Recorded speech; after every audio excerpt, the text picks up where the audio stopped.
I learned that if you look at the mountain, you will get disappointed very easy and lose motivation very fast. You just say, okay, I need to climb this mountain. Fuck my life. But if you just focus on small goals and say, okay, let's just get to those trees over there. They look nice and we can get booze there. And once you're there, you get booze. And then you look another trail and say, oh, this trail looks cool. Let's just get there. And when you last realize it, you're already on top of the mountain and say, wow, I didn't know I was okay. I'm here already. That's pretty cool. But if from the start, you're always thinking, I need to get on the top of the top of the mountain, you will get disappointed very fast. So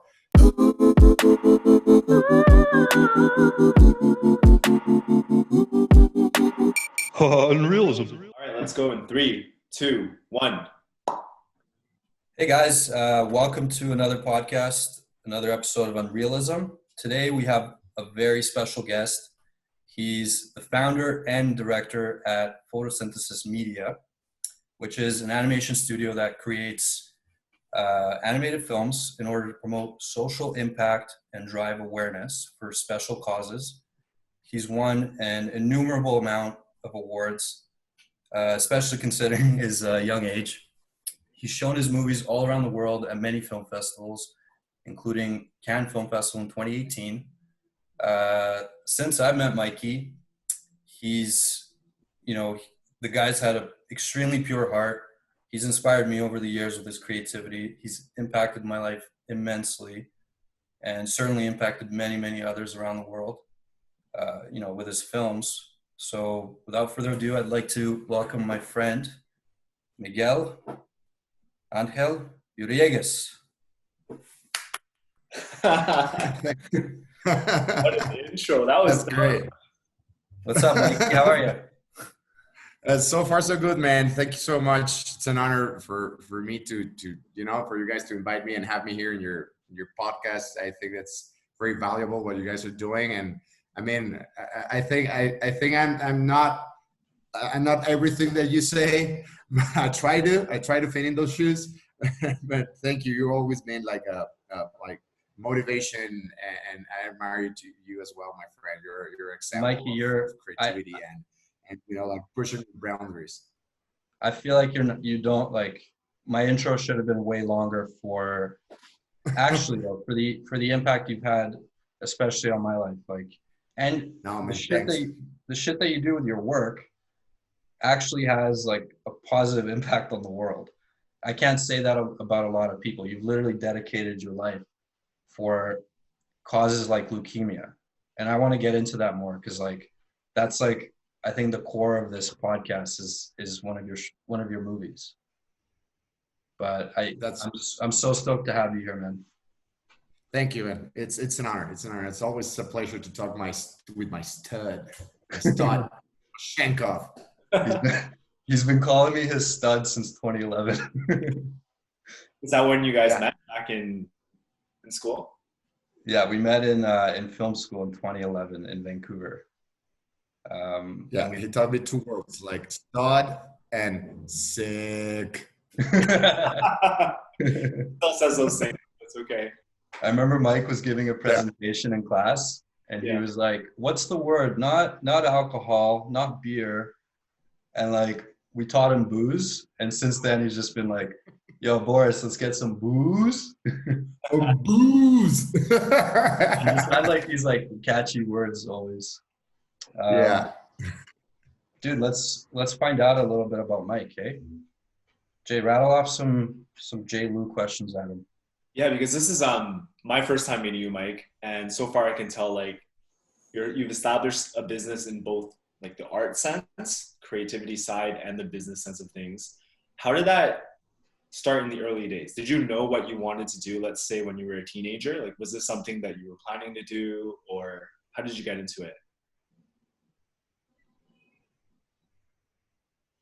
Well, yeah, that's an interesting question because I mean sometimes we always hear about this life story lessons or stories that it's coming of age stories since you were a little kid you dreamed about this and then you work and finally got it.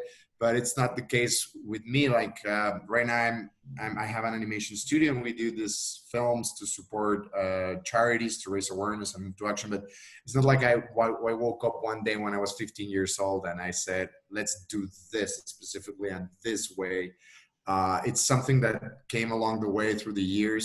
The beginning, I wanted to do TV, so I studied in the university communications bachelor. I got my degree. Then I set up a garage production house with my buddies to make TV, but I always wanted to do film, but I didn't really understand film very good. It was just like the story that everybody knows about film, and let's be a filmmaker. It sounds cool to be a filmmaker.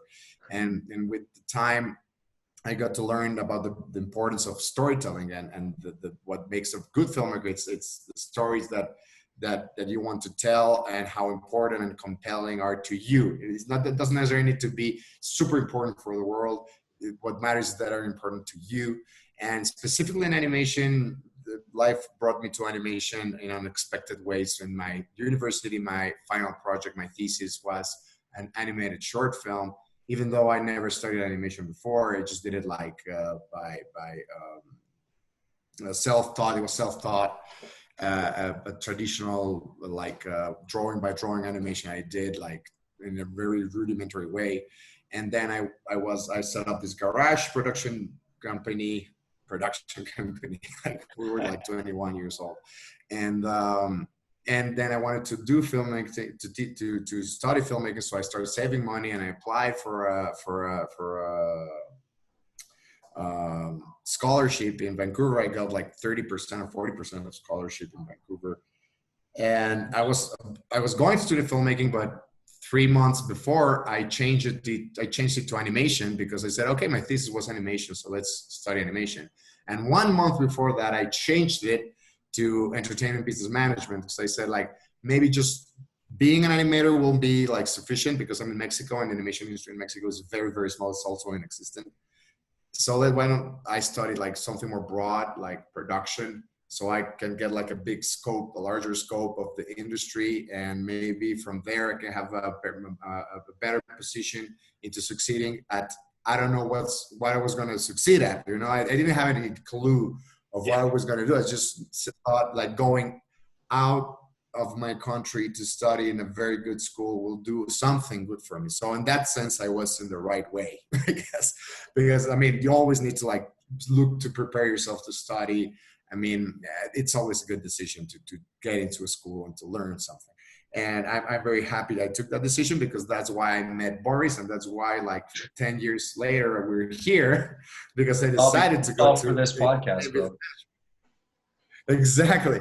And while I was there, I really have no idea I was going to set up an animation studio. I was there just taking life as it came, and trying to learn everything that just stumbled upon me, and to just live the experience, and to deliver myself to the experience of studying in another country and meeting new people and new teachers. And actually, while studying in Vancouver was when I came up with the idea of setting up this production company called Photosynthesis that will do films to promote social causes. But at the moment, in my mind, I wanted to do like a streaming channel like Netflix, but of short films that promote social causes. So it's like a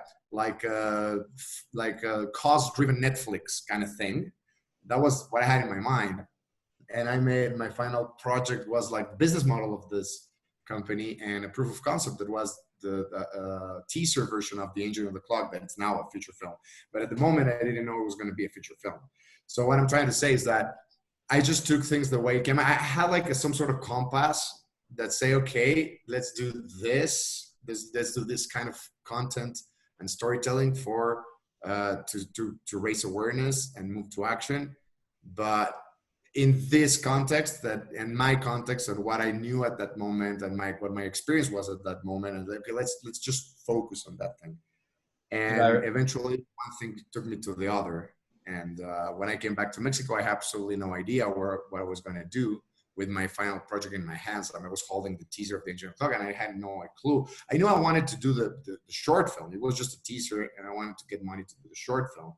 So I got hired by a producer that is now my partner. He's a senior producer. he was doing starting pre-production of an animated film, and he hired me to do concept art for the film. And because of the experience of me making the teaser in Vancouver, I was self-taught. I bought myself a Wacom tablet, and I remember that. had to illustrate digitally. Boris was there with me. Like we were sitting next to each other. I was like, "Hey, look at this really cool drawing I just did and my computer." And Boris was like, "Sick." And I was like, "Yeah, sick." Jason, you have no idea.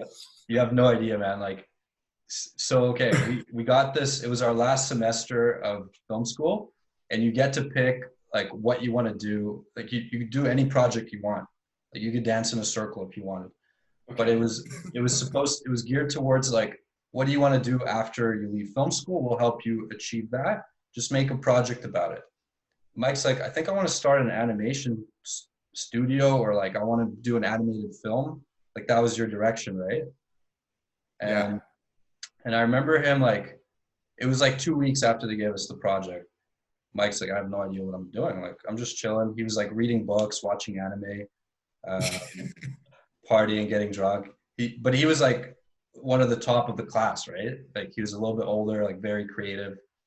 And 2 weeks in, he doesn't know what to do. So we're all like surprised. And I'm on the beach one day. I think probably like one of my ex-girlfriends, right? I was having a Ray. That's right. That's right. I'm on the beach, and Mike comes up to me. He's all happy. He's like, Boris, I thought of it. Like, that's the first thing he said to me. I thought of the final project idea. I'm like, oh, cool. What is it? Like, you're going to do an animated film? He's like, yeah, but it's going to be about a little girl. She has leukemia, and there's like this clock on her wall, right? He was still like kind of brainstorming this thing, but it just came to him, right?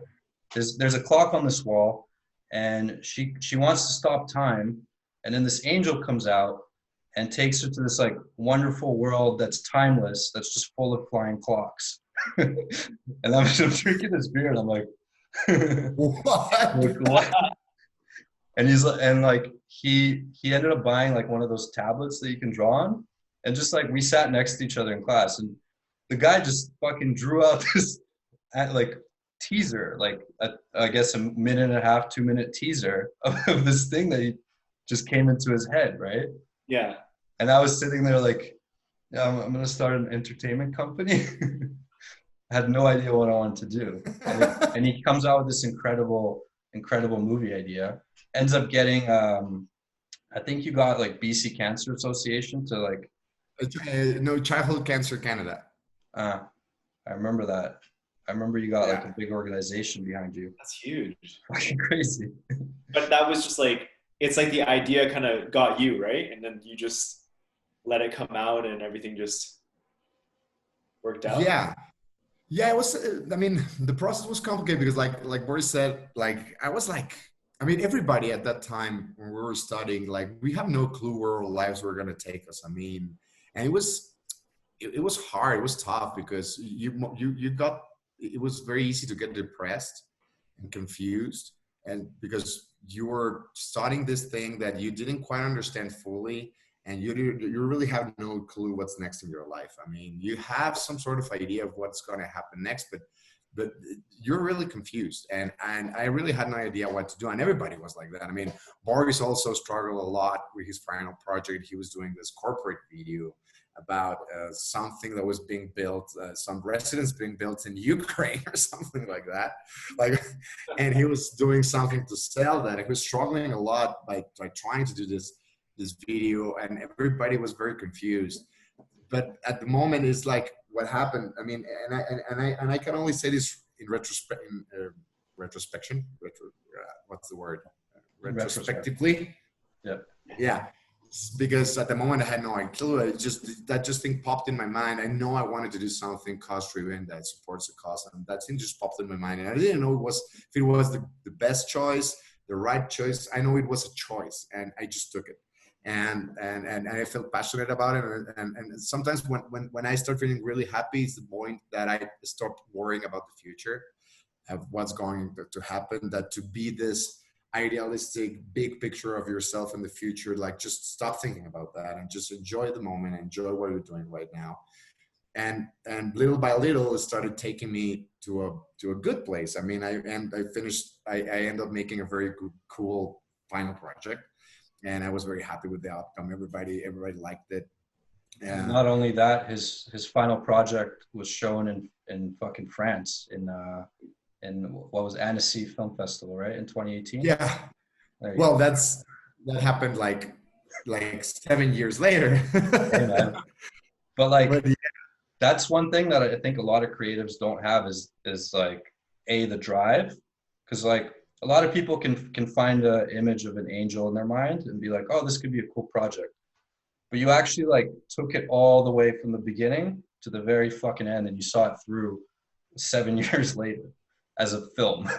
Like, how does someone do that? How the fuck did you do that? Well, I mean, yeah, I mean, the thing is that what I learned in the way was just stay focused and just never, we have a saying in Spanish, don't take your finger out of the paragraph.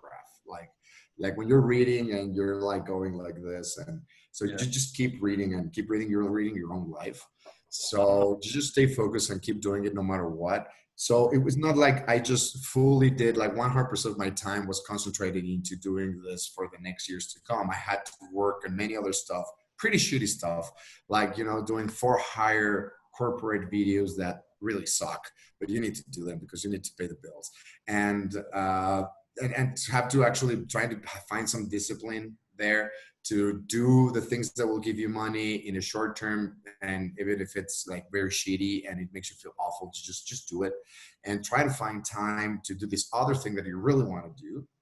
And I met this producer that is now my partner, and he hired me to do concept art, and things started connecting each other like unexpectedly. The fact that I bought this tablet and I was self-taught in YouTube about how to make illustrations in YouTube.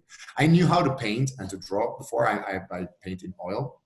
And that helped me. Mike's a talented painter too. Yeah. And it helped me. And this experience doing the teaser was what got me this job at doing concept art for a film, where I never worked in an animated film before. So it was like, and I was very honest to my he was my boss then. And he said, I don't mind. I like I like the teaser I saw of the engine in the clock. So I know you have it in you. So let's just jump on board and let's see what happens. And what happened was a film that I ended up directing, because my partner at the same time, he never produced an animated film before. He was a very good producer for live action and art house films, but he never do animation. So it was like an experiment of how not to do an animated film, because it was an awful process for everybody. But then we delivered and we managed to finish a film without never doing one before. And that film got us the award of best animated film by the Mexican Film Academy, which is like the Mexican Oscars. It's a very shitty way to put them, the Mexican Oscars. It's like the best film awards in our country. And then while working with him and we're doing business on the side, like corporate videos and stuff, I kept getting money to do the short film of The Angel and the Club. And once I got the money to do the short film, my partner said, hey, can we turn this into a feature film? And I was like, sure, you just need to throw some creativity at it, and boom.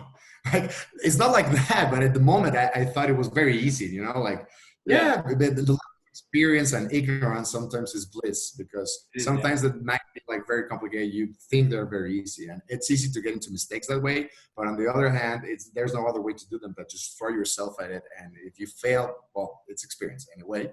So, and especially if you're young, you can allow yourself to fail as many times as you want. And we managed to apply to a government fund, thanks to my partner that he has the experience to apply to these government funds. We got the money, and then we produced the film. And 7 years later, we got at the official selection at Annecy Film Festival, which is the best animation festival in the world. And it was the third Mexican film in history to be in that festival. Wow.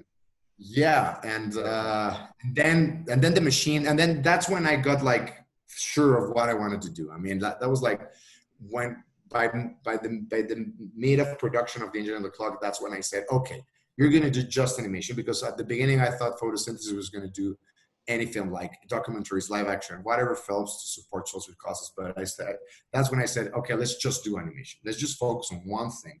And this does not try to make a cost-driven Netflix, because that you need millions and millions of dollars to pull something like that. Why don't you just focus on one film at a time, animate it to support a social cause? So it was like 5 or 6 years later, after Vancouver, like that, I just realized what my company should look like, and what's meant to be, or what I want it to be, or what I feel like at peace with myself for it to become, to make it become. So it's not something that I had like previously planned since I was 12 years old. The first time I saw like the cartoons and I said, boom, this is what I'm going to do in my life. Like, no.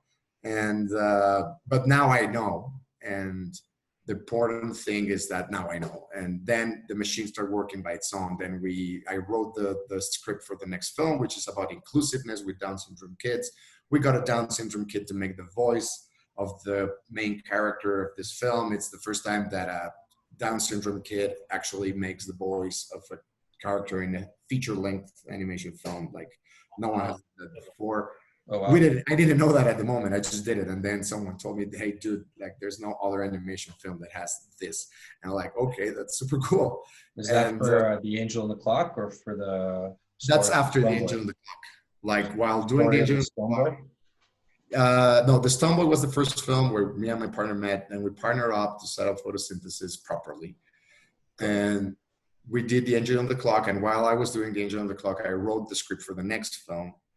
And it's called A Costume for Nicholas. And we just finished it. And we're about to premiere it in theaters here by the end of, well, just 2 weeks ago. But, you know, hashtag COVID and shit happened.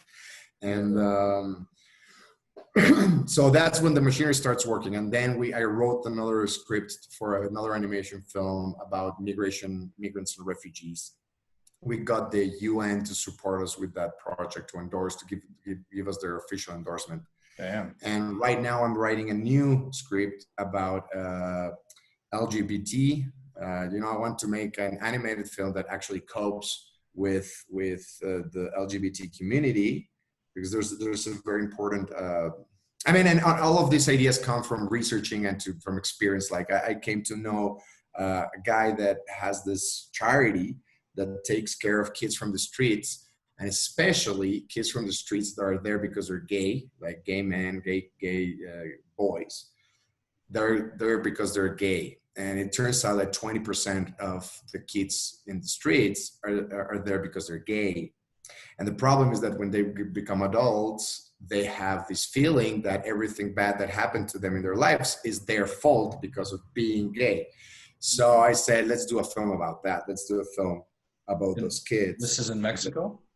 This is in Mexico, but it turns out this statistic is global. Like around 20% of all the kids in the streets around the world are there because, you know, like ignorant, stupid parents that think their kid is gay. They you know, they see their kid's gay and they just kick them out of home. Like, you have an 11-year-old, 12-year-old kid that it's in the streets totally alone just because he's gay. So I mean, yeah, crazy. So let's do a film about that. So that's when. That's like by when we were doing The Angel on the Clock, that the idea of doing this appeared in my mind. So it's a long way, as you can see, like just experiencing coming over and over, and you start analyzing them, giving your context and who you are at that moment. That starts giving you the direction of where you want to go. This is why I introduced you as someone with a very pure heart. Like you. Thanks, God. What makes you want to devote so much time and energy towards causes like this? Well, when we were in Vancouver, I mean, yeah, the year, I mean, that year in Vancouver was like the best year in my life. I mean, first because I met you, and I said that truly, like, you're my brother from another mother, and we haven't seen each other like in 10 years, and I definitely need to fucking go to Van City again. So wasted. Please, buddy. But that was the best year in my life, and that was the best year in my life. And I had very good teachers, very good friends, and that's the moment when I said, okay, whatever you do, Mike, let's try to make the world a better place. I mean, not in a big picture, big scope. Oh, I'm going to be the savior of the world. No, just with little things. I mean, but just make sure that whatever you're doing, it's helping create a better place for your town, your city, your country, the world, whatever. Just try to change someone's life for a change. Where does that come from for you? Like, where's that drive come from, I guess? Well, when I was working on the TV industry, the best projects I had was the ones that charities ask you to do their advertising commercial, or their a short film to promote their efforts and to get more donors, people to give them money. And those were the most interesting, gratifying, happy projects that I was involved. But fortunately, there's no money. You do it pro bono. And of course you do it pro bono because it's the way to help. But at some point it came that one year I got to do this amazing short film or this amazing commercial for a charity. And I had the time and the energy and just everything to do it. And the next year, because charities need this all the time, they all the time need content or videos to promote their efforts. And the next year they call you, but maybe at that moment you're like struggling with money and need to pay the rent, and you have a lot of work you have a bunch of work on top of you, and unfortunately you don't have the time to help them because your priorities change, and at that moment you have other priorities, and then even you want to help them really bad, you just can't. So I decided to just, how can I make something that actually gives me the opportunity to work in this kind of projects and also make a living out of it and pay my rent. So that's when I came with this business model that now turns into this animation studio to do cost-driven films. So it's a film that will support specific causes and that will support charities, and charities will be able to use this film for fundraising screeners, and we're going to license them the characters, and they can do whatever they want with this IP, let's say the film, and you get the money from somewhere else, like from government funding, private investors, brands that would like to be shown in the film. Those are the ones that give you the money, so the charities get it for free. You have the film for free, they don't have to pay anything for the film. And I earn money from the theatrical release and all the international distribution, and the charities will get money by doing fundraisers and fundraising screeners and whatnot. And they will get a lot of advertising because their logos will be shown in the film, and it's a film that's going to be shown around the world. So everybody wins. So it's by making a business model. I think the big challenge here is to actually try to think about business models that will help you do that thing that you want the most and actually get to pay your rent from it. So we all the time are forced, maybe as artists, as creative people, we don't want to think about money or spreadsheets, but in the end it's useful. I mean, it's useful to just think about business models, think about spreadsheets, but because at some point the money needs to pass from hand to hand all the way to you, so you can keep doing your stuff and, you know, have stability, because that's the world we live in. I mean, we need money in the end to pay for stuff. So it helped me look at money not as an end, but as a means to an end. I want to do this film and I need money to do that film. So let's get money to do this thing so I can be happy and everybody can be happy. And how did you fundraise for your films? Like how did you get the money? Well, in independent filmmaking, you get like around 70% of your budgets come from government funding. And there's government in Mexico and in Europe and around the world, there's a lot of government funding. And international co-productions work that way as well. Like there's government funding for international co-production to work with a student in another country. And so you apply to the government, and that's like where you get around 70% of your budgets, and the rest you get it from private investors or your own money. And you know, for private investors, it's just to make a very good pitch, to make them see what you see, the value that you find in the film, to make them see that value and how that will add value to their brands or their products or whatever, and actually be useful for them as for advertising or product placement or just PR, which sometimes it's something they value a lot, like companies. to be involved in a project that is for charity, and it's to support, in this case, kids with cancer, or inclusiveness with Down syndrome kids, or migration and refugees. Or, sometimes companies are very interested, and maybe those companies do it for their reasons. I learned in life that just don't get involved with others. Just think about what you're going to do. But sometimes I was like very like angry because some companies gave me money and I knew they were like just greenwashing. Just be on board of this project just to look good. Yeah. And in the end, they're not authentically doing it. And in the end, I just said, okay, just don't think about that. Think about the end, the final product. Maybe this company, at the end, they're doing something good. They're giving you money to do this. So, like, don't try to be, I don't know how to say it, like socialist, idealistic guy, like, fuck the private corporations. No. I mean, in the end, those guys are the ones that have the money. So don't fight with them. Just try to dance with them, but at your rhythm, and try to take out the most out of it. And in the end, what matters is just the final product, the film that is in the end going to serve purpose. Yeah, there's nothing wrong with that. They're funding a good project, and it doesn't matter to you. You're doing something good at the end of the day, Yeah, because like you shared a lot of wisdom, and I, like I said, this was the first time speaking with you, and Boris really did say you had a lot of inspirational things to say on your, let's say, come up or when you're growing your business. But I'm very, very interested on how you stayed focused on not just the money aspect of things. A lot of artists, I think, they want their art to be seen and they want their craft to be seen. But once they start getting money, they might get lost on the direction. And, what was an idea 7 years ago, they might lose the passion.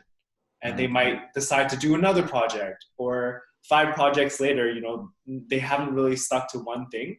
They've just tried a bunch of different things that didn't work out. How did you stay focused? Like, did you truly believe in something, or was it just natural for you? I mean, no, it's tough. I mean, the money thing you mentioned, it's tough. At some point, I had to make a big decision because I got this job at an advertising company that was specialized in doing advertising for laboratories, and it was very good money. And suddenly I started working with these guys, and I was working with them for 3 months, and I had to sacrifice a lot and stop working on The Angel and the Clock and the film and the short film. It was a short film back then.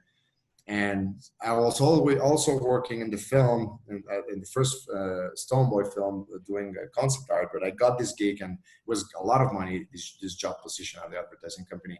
And I got blinded by that money. I was like, okay, let's just get this money.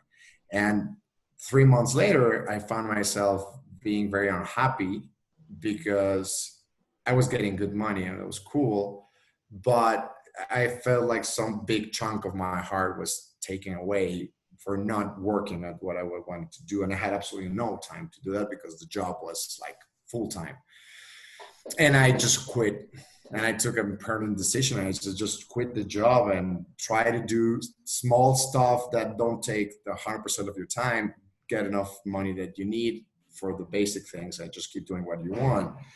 And yeah, I think it just came natural at that time. I mean, back then was the wise decision for me. Everybody, all my friends criticized me and say, you're suicidal. I mean, why you quit a job like that? You're getting really good money. You can start a career in advertising and become the director of the advertising company or whatnot, and just build your way up in advertising. And why are you doing? Because for the 100% of money I was doing when I quit, I just was doing just 20% of that.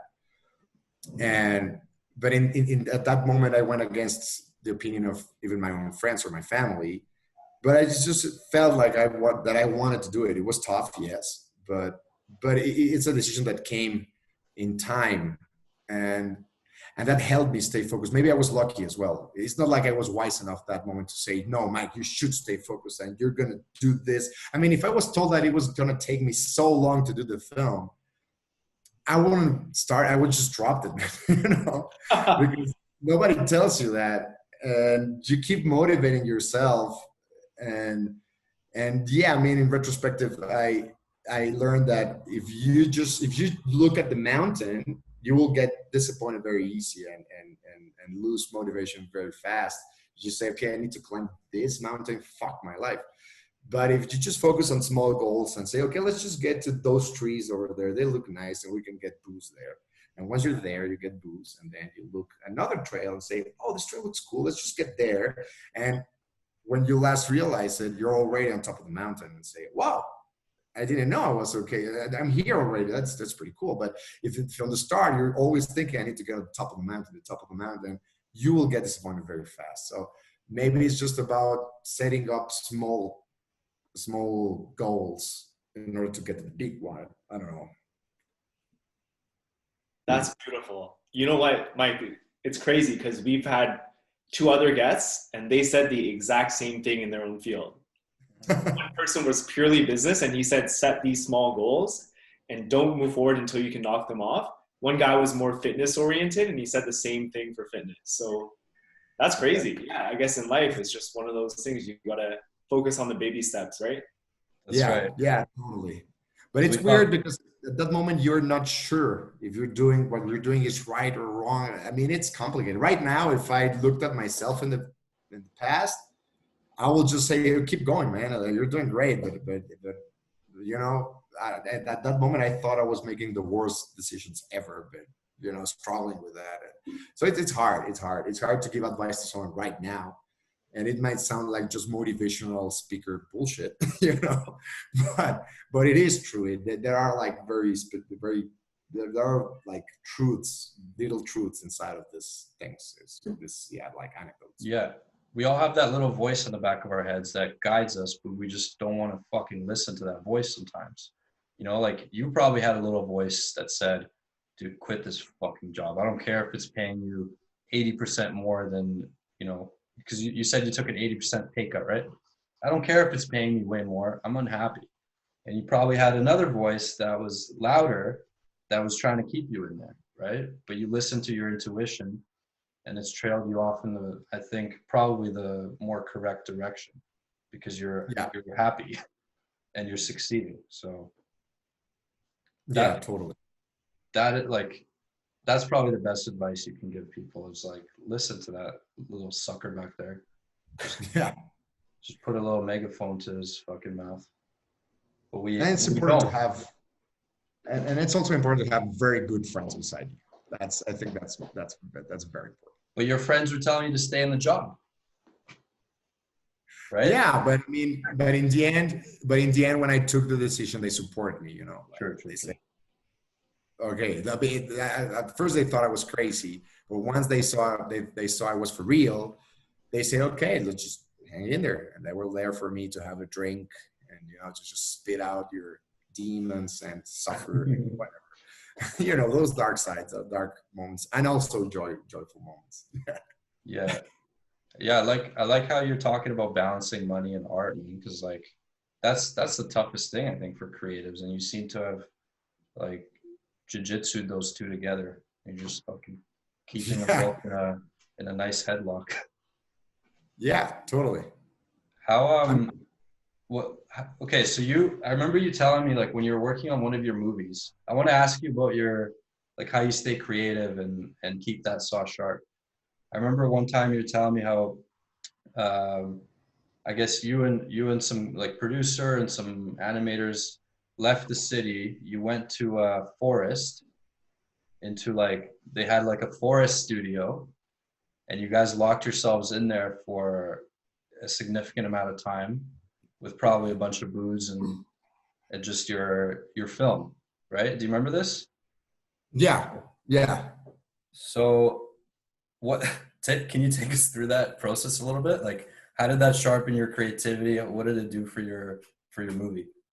Well, sometimes it's good for teams to just have this little retreat. But it's easy to get off tracks and just start getting booze and drink the whole weekend off. But you need to like have a plan and a strategy and activities for every day. But I decided like when we were about to start the engine of the clock to just have this little retreat to a house in the woods where we can just focus and talk about the characters and talk about the art style that we wanted, then the type of animation that we wanted. And I think those activities are very good. This was because it's a film, it was team, but as If you're just a solo artist, or like you, for instance, Boris, that you're just painting, doing your own stuff, sometimes it's cool to have these kind of retreats away from the city and from technology and whatnot, and just focus on looking inside of you, just have an introspection of to understand who are you at this moment, and where are you heading right now, and what makes you happy, what's not, and just try to take all that away, all that out, just to take that all out. And yeah, with these guys it was fun. And we also, and that back then was when I learned that I had to take these guys to the charities when we were doing the investigation for the next film. For instance, Inclusiveness, we went to the headquarters of Special Olympics and to talk with Down syndrome kids, to engage with them and have activities with them. So I brought the studio there, the artists and the animators, to just, have interaction, play some soccer or basketball with the kids, and learn. Is that like kind of like research for the movie in a sense? Exactly. Yeah, to understand, because the main character it's a Down syndrome kid. So we need to learn how they move, they speak, how they react to things, and how their vision of the world, and their vision of life. And that's so it's cool, man. That's so cool. Yeah, it was very nice, because we in Special Olympics we met this therapist that works with different groups of Down syndrome kids, like from 6-year-olds to 4-year-olds, 6-year-olds, 8-year-olds, 10-year-olds, and teenagers. And it's like one full day that she has, like the class for the little ones, then 2 hours, and then the class for the older ones. And so we just tagged with her for a full day, and we got to see like the behavior of different sets of ages of kids with Down syndrome. And it was very great. It was a great experience, because when you get involved, and she managed to do stuff like activities that involved us as well in there, because it's like she's a therapist, she's teaching these kids, and we were involved in that, and it helped the artist and myself a lot. Actually, that's how we found the 10-year-old kid that was going to do later the voice of the main character. During that day, we met this guy and this kid, and it was amazing. And we told the therapists to introduce us with his parents. And then that happened, and then we met with the parents and invited them to just work on the film, to allow us to work with their son. And it was a great experience. Yeah, I think those are the kind of things that help you sharpen the song. That's so cool, dude. So, okay, I want to know more about like your creative process. Like, what does Mike do before the moment he like dreams up of this angel that flies out of a clock and saves this girl with leukemia? Like, where's the starting point for that? And then how do you develop it? Do you just sit in a dark room and just let things come to your mind and you write them down? Like, what is that like for you? Well, for me, because I started writing with the angel and the clock. I started writing the script, and since then I've been writing scripts. And I mean, for me, it's complicated. No, for everybody, it's complicated. I mean, but in my case, I have ADHD, attention deficit hyperactivity disorder. Yeah, I have that. I came to learn it like 3 or 4 years later after Vancouver, man. So I got diagnosed with that. And my mom said, I always knew you had ADHD or whatever. And I'm like, Mom, come on. Like, and it's complicated because I tend to procrastinate a lot, like a lot. So when I have a good idea, and I don't know, it's sometimes I work during stress because I procrastinate a lot, and it's something I've been struggling with. I just try to be disciplined. But once, I don't know how to say that, sometimes I learned to force myself into just sitting down, look at the blank screen in the computer, just put some music and force yourself, because motivation or inspiration just won't show up one day that you're drunk, and it's not like in the movies. So you need to force yourself. You need to just try to be. I mean, for me, that I have attention deficit disorder, I mean, I struggle with it, but you don't need to have ADD to just struggle with this. Everybody just struggles with procrastination and I don't know, like fears and what's going to happen with my life or whatever. But you just need to force yourself and try to just like set up. What helps me is to set up 1 hour a day. Sometimes it's the mornings. Just have a cup of coffee, just turn on the computer and say, okay, for 2 hours, I'm going to move from here and I'm just going to think and let's see what happens. That's just for 2 hours. So I just think and put music and think and think. And then by forcing that behavior, that's when in my experience, that the ideas start coming like, okay, so I got this and I start writing and maybe I write just for 15 minutes and suddenly I have an email or a phone call and I need to do some other stuff, but I at least like got something. I got like maybe half a sheet or a full sheet of script and I'm like, okay, cool. And by doing that, so that's what's been that helped me, like to just try to have some discipline and to set a time of the day where you force yourself to think about stuff. And writing, I mean, unlike painting, like painting, you can maybe just start throwing paint and doing lines or whatever, and maybe will frustrate you more because you're looking at a shitty thing that you're doing, and maybe you will just need a new canvas, and that frustrates you even more. Yeah. But in writing, it's just looking at a blank sheet for 3 hours. Like to actually be able to sit down and look at a blank screen for 3 whole hours and do nothing. And you might think that you're doing nothing and you're wasting your time, but you're not. Those 3 hours are valuable. They really are. It's just actually doing that. And yeah, those are the things that, I mean, just try to find some discipline in what you're doing. And also to learn how to channel your sadness into something creative. That's what's been helping me. As sometimes when I feel sad or a bit depressed or down or like, you know, like those gray moments or dark moments, instead of just delivering yourself to the sadness, just try to channel that sadness into turning it in something. Like if you're sad, you start writing about how you feel, or I don't know, like listen to even sadder music that will take you to this very dark place, but you will write something about that or paint something about that. And maybe you channel this creativity and make a shift in your emotions. Yeah. I'm like dying. I have 10 questions lined up, but I know Jason's dying to throw some out as well. No, go for it.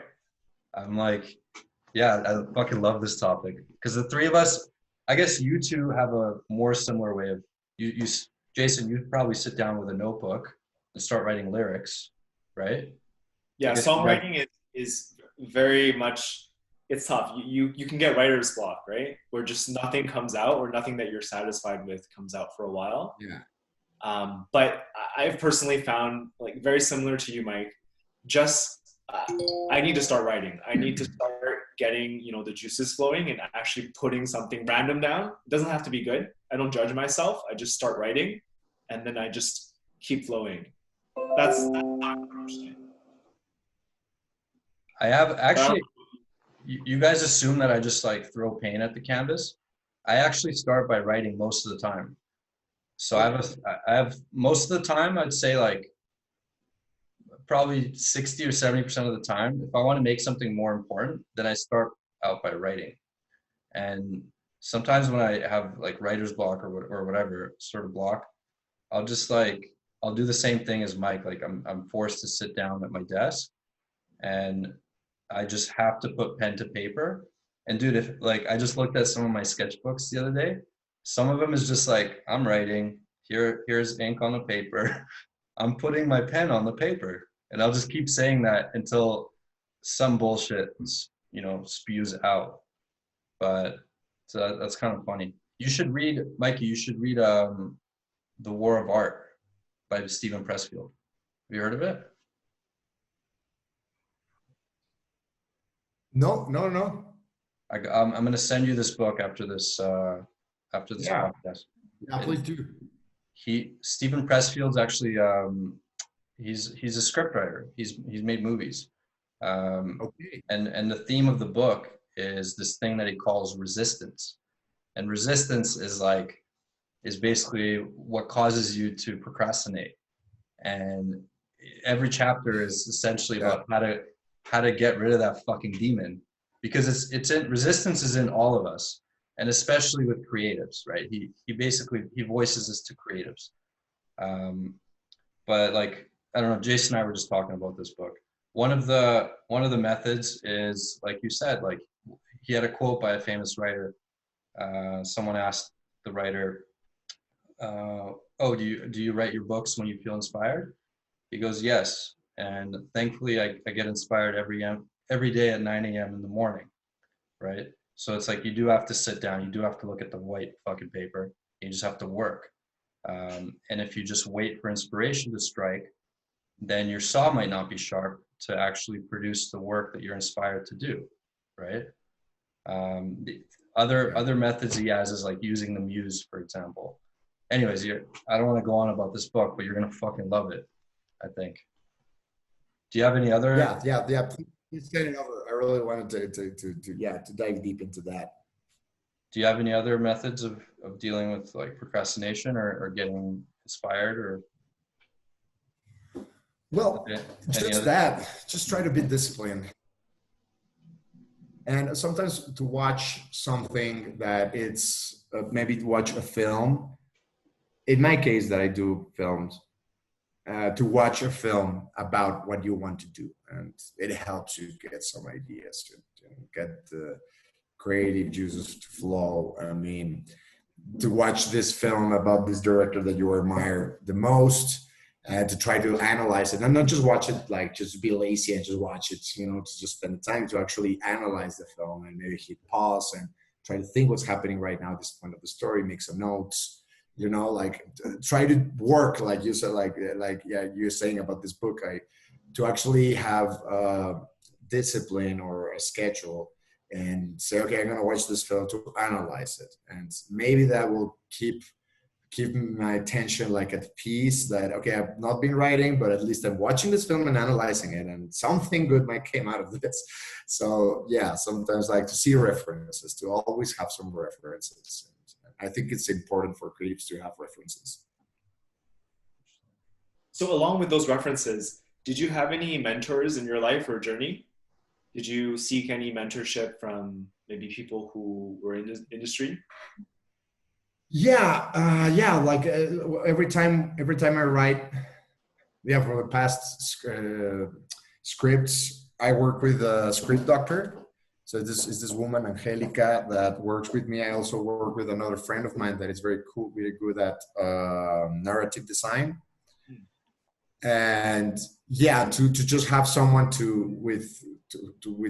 someone to talk to, and to start ping pong your ideas and to discuss. And well, in writing, you always need a script doctor, like someone to read the script and give you and analyze it and give you feedback, and working with them through several sessions. So it's not like, it is mentoring, but it's part of the job. Like you need to do that. You need to have a third party involved to look at what you're doing, to help you, like, because maybe you're tunnel visioning stuff and you're just fixated or at some things, and you're not realizing other stuff of what you're doing, other sides that you may be failing at. And it's good to have this other people, that it's a mentor in a way, of course. And but I think the more the merrier, that the more feedback you ask around from peers or people that are more experienced than you, it nurtures you. Yeah, because that's important as a creative. It's hard to maybe know where to look for help and know which opinions to value, I guess. I know for myself, like in music, everyone has their own style and everyone kind of has their own ideas. Have you kind of navigated like which opinions to follow? Like, in the beginning, was it tough for you to kind of find the right guidance, or did you really just accept like the script doctor's advice? Like, how does that really work? Well, yeah, I mean, asking around. I mean, or maybe getting close to someone that you read his books or her books, and asking around. Like sometimes it's about the industry, who knows who, and look for recommendations. Like, okay, I'm writing this, I'm doing animation, and it's fantasy and some sort of comedy animation, not comedy, but fantasy with a little bit of comedy. And who do you know? And maybe other producers or friends of mine, directors, know a guy who knows a guy that is a script doctor. And So you go like pretty specific. Like if you're making a comedy, you're gonna go to a comedian or someone who has written comedy scripts. How do you deal with I guess criticism? I learned to kill my darlings. Yeah, it's tough, but I just learned to just don't care about it. I mean, once you show your work to somebody else, you just need to let go your ego and stop expecting for them to say, "Oh, this is amazing." No, like I learned to how to take feedback, but also by looking for the right person, you get the right feedback and you get it the right way.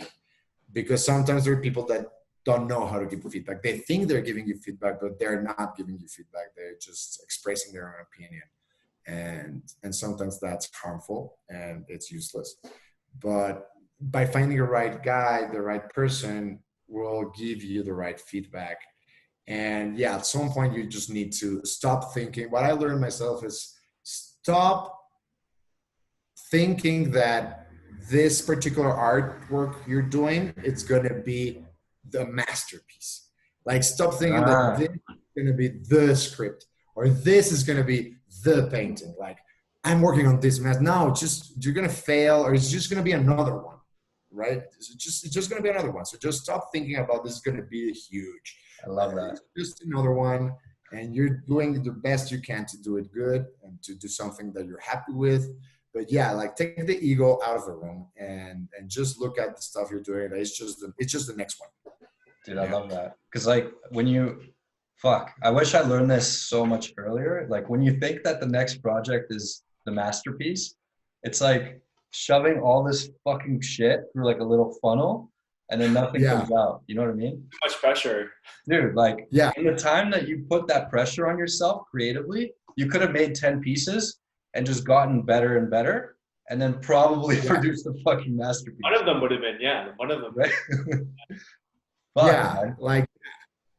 And it's not being like lazy or mediocre. It's just let go, man. Like, because you're thinking every stroke needs to be perfect. And dude, just go with it. Like go with the flow. I mean, don't think like it's very egocentric to think that what you're writing or painting or composing right now, it's gonna be the shit. No, come on. For sure. I mean, it's good to have high hopes. It's always good and healthy to have high hopes for what you do and respect what you do. But just sometimes it's better to take it easy. 100%. Mike's speaking our language, man. Fuck. You know what? Like speaking of that, like Mike, you seem like a very centered person, like balanced. Do you meditate? I was thinking like, if my friends or my brothers heard you, we were like, what? Thank you. No, I don't meditate. I should. Everybody tells me to meditate.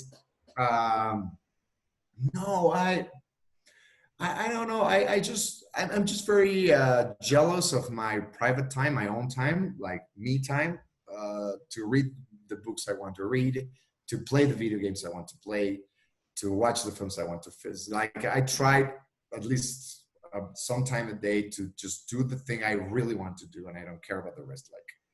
And that helps me. And yeah, because Mikey, you're like, so in the girl, in the Angel and the Clock, for example, it seems like the central theme of it becomes like because time stops, right? Mm-hmm. So it kind of teaches us to live in the here and the now, right? Is that not the central theme of the? Or not, maybe not the central, but part of the takeaway. Yeah, it is. Right. So I'm gonna make you a quiz if you actually saw the film, because I sent you the film, right? Correct. And I'm gonna make you a quiz, see if you really watched it. Dude, I know everything.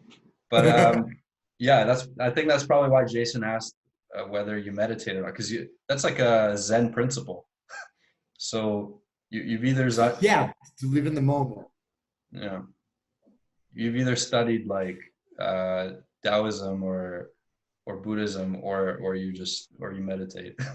So that was No, but I think I had really good teachers. You know, the my first for teachers, maybe the word in English will be masters. Like you find masters in your life. Like it doesn't need to be a teacher in school, but people that teach you. Like Boris, you were my master, one of my masters in Vancouver. I mean, I learned so much from you. And complete and opposite. my He's life, lying. really, my life got pushed forward because for meeting you. It was the complete opposite, my friend. And I can name reasons why. Like Mike fucking inspired the shit out of me. Cause like, first of all, he actually taught me how to draw a face.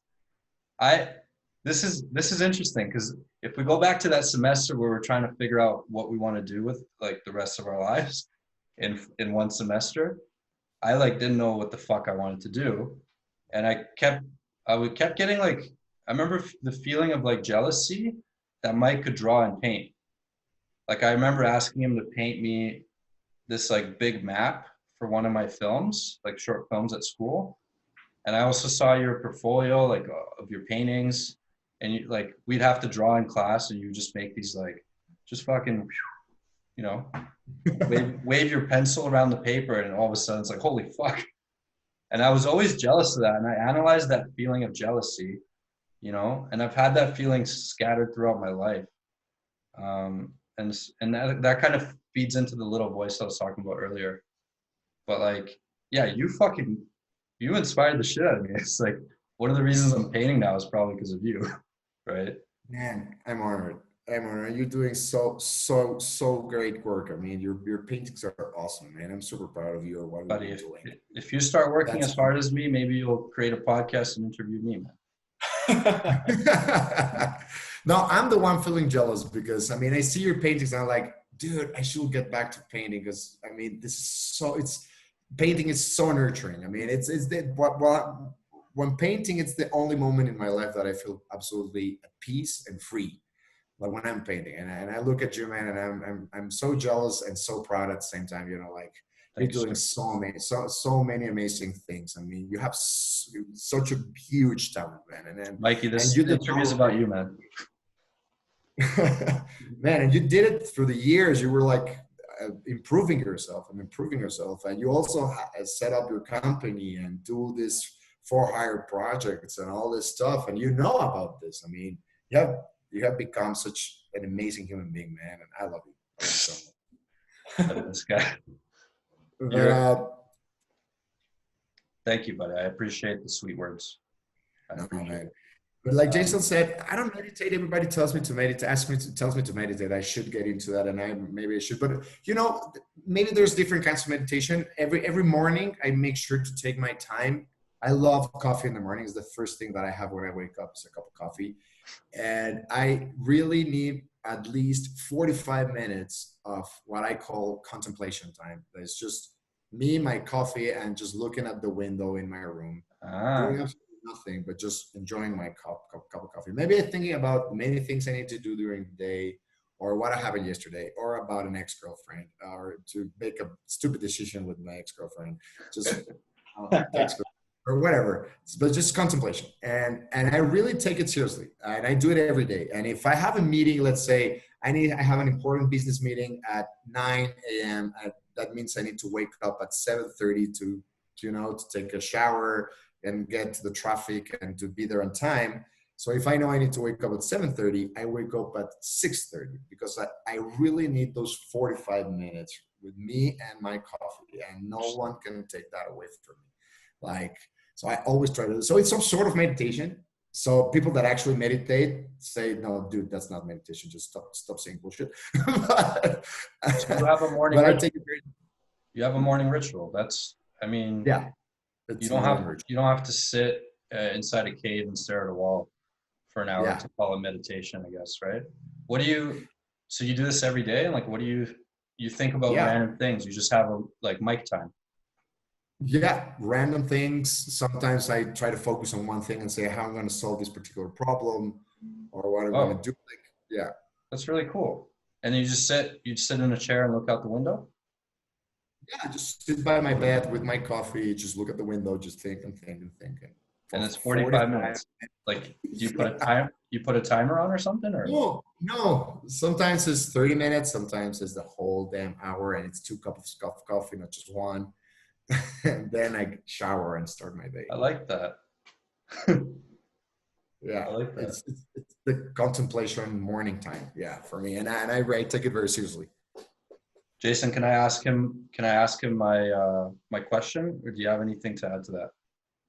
Yeah, no, we can definitely ask the question. I think one last thing is like, Mike, I've heard it from a bunch of different business leaders and artists and whatnot. The first thing they do in the morning, you can call it meditation, priming, contemplation, whatever it is. But that first part of the morning when you get your brain kind of pointing in the right direction, that's important. And I really love that. I think something that everyone needs to practice in their life. Just waking up and like no cell phone, don't check your emails, don't, go on social media, just have that time for yourself. So Yeah, That's going to be our next challenge, Jason. I think.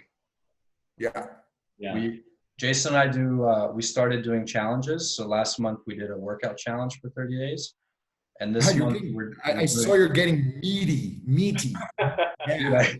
I lost weight, man. This is like it was an intense challenge. I literally lost weight doing it, but yeah, this month we're doing a meditation challenge. That's why we asked you that.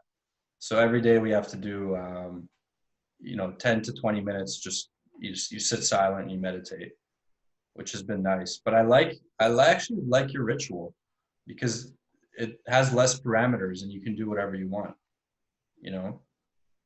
But that's cool. Yeah. Mikey, I ask everybody this question: what would you do if I gave you all the money in the world? Another film.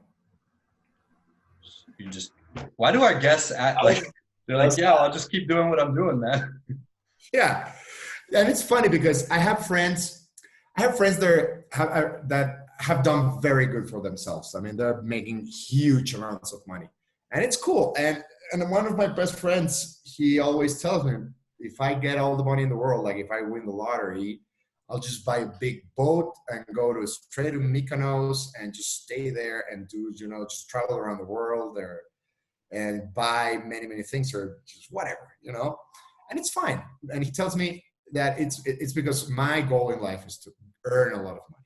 That's my goal. And it's fine. I mean, there's nothing wrong with that. No. And he laughs at me in a good way. That he says, if you're in a lot of money, I'll wake up and just keep doing what I'm doing. I mean, I'll do a much better film. I have all the money in the world, like, right. Of course. But yeah, I mean, yeah, just keep doing the same things I'm doing. Maybe with a way cooler watch. Yes. That's sick. I love that answer, man. You're on the right path then. Like I said this on the first episode, I'm gonna fucking repeat it. It's my favorite mythology. There's a Hindu mythology that basically says that we are all God. Hindus believe that we're all God, right? And the example that Alan Watts says to explain this mythology is, if you could dream any dream at night, and let's say that night is like 100 years, what would you do in that 100 years? I mean, most people would live out every wild fantasy that they have.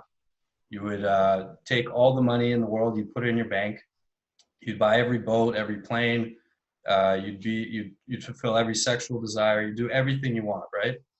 And then you wake up, you go back to sleep, you have another 100 years. What are you going to do? Maybe you'll do it again. But eventually, you kind of get bored of that and you'll want a surprise.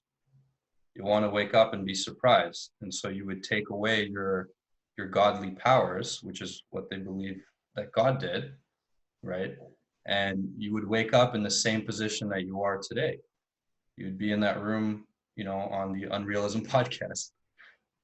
I guess that's some people's dream, but so that mythology gives me a lot of comfort, knowing that we're just in the right place at the right time. We just have to take every moment as they come and just focus on the now, like your movie tells us. Yeah.